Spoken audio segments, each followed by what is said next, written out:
Mr. Sutton here, bringing you the Algebra 2 4-4 Part 2 homework solutions on factoring polynomials. In this one we are focusing on quadratic form and sum and difference of perfect cubes.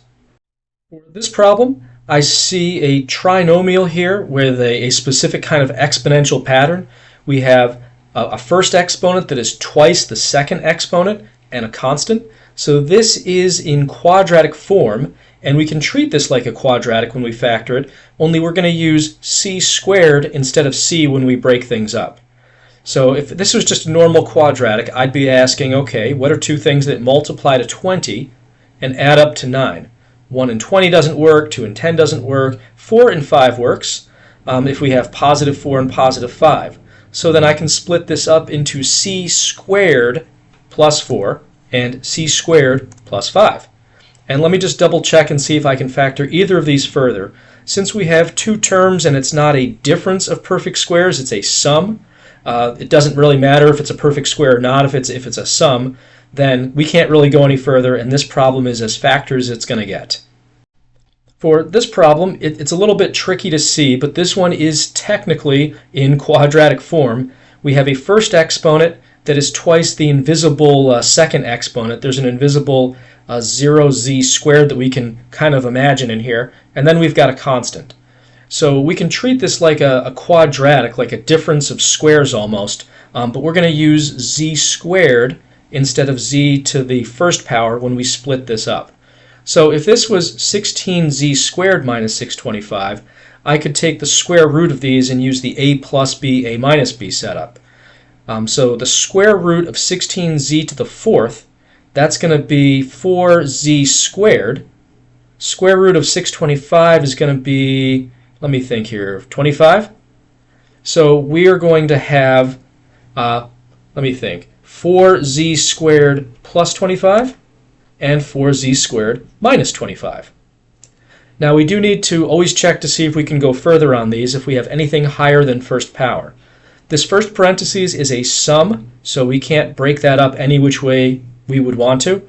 That stays the way it is. But since we have a difference in this second parentheses, a difference of perfect squares, we can use our a plus b, a minus b shortcut yet again on this sub-branch here. So we have the 4z squared plus 25 that we initially got when we factored the original. But now this next one we can square root and split it up again. Square root of 4z squared is 2z. Square root of 25 is 5. So we have 2z plus 5 and 2z minus 5. And this is now fully factored. For this problem, let me just double check as I always do mentally, even if I don't say it, to see if we can find a common factor to take out. So we have a 3, and a 60, and a 3 can come out of all of those. Our highest, well actually our lowest exponent is r to the second, so we can also take out an r squared. So 3r squared coming out of everything.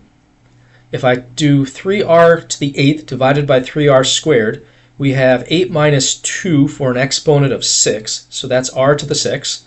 3r to the 5th divided by 3r squared would be r to the 3rd. And then we have negative, let's see, this will be negative 20 if I divide this by 3r squared.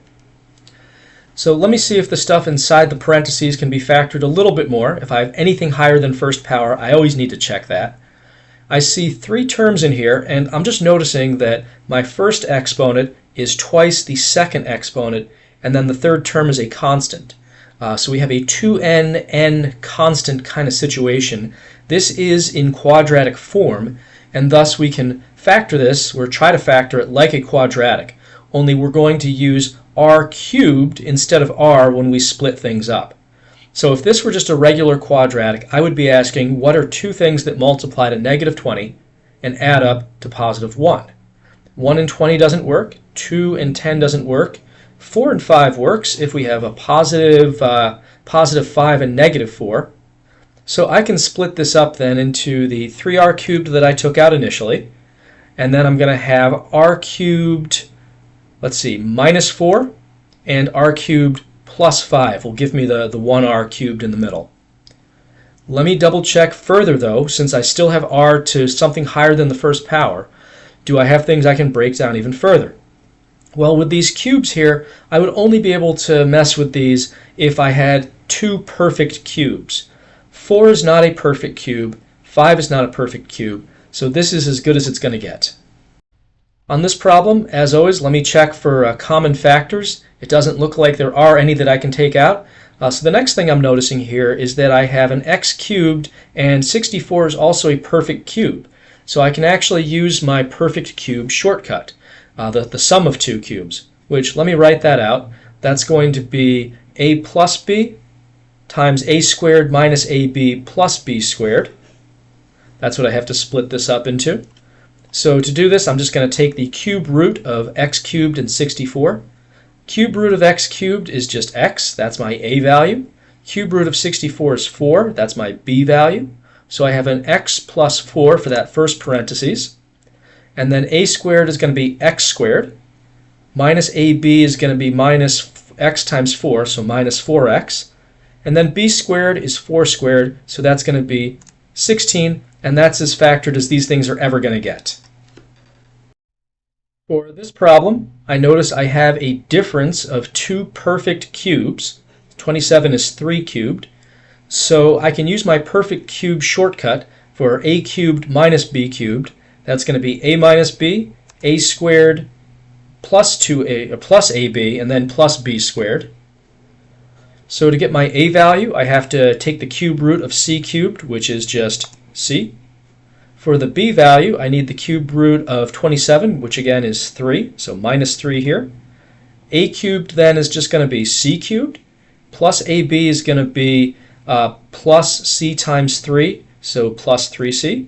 And then b cubed is 3 cubed, so that's plus 9. On this problem, just like I always do, I'm going to see if I can take out a common factor. Now, we've got a 16 and a 250. I know that I can at least take out a 2 from these, but I'm kind of wondering if I can do better, like maybe a 4 or an 8 or a 16. Let's see if I can take out a 4 from those. So I know 16 is divisible by 4, but how about 250?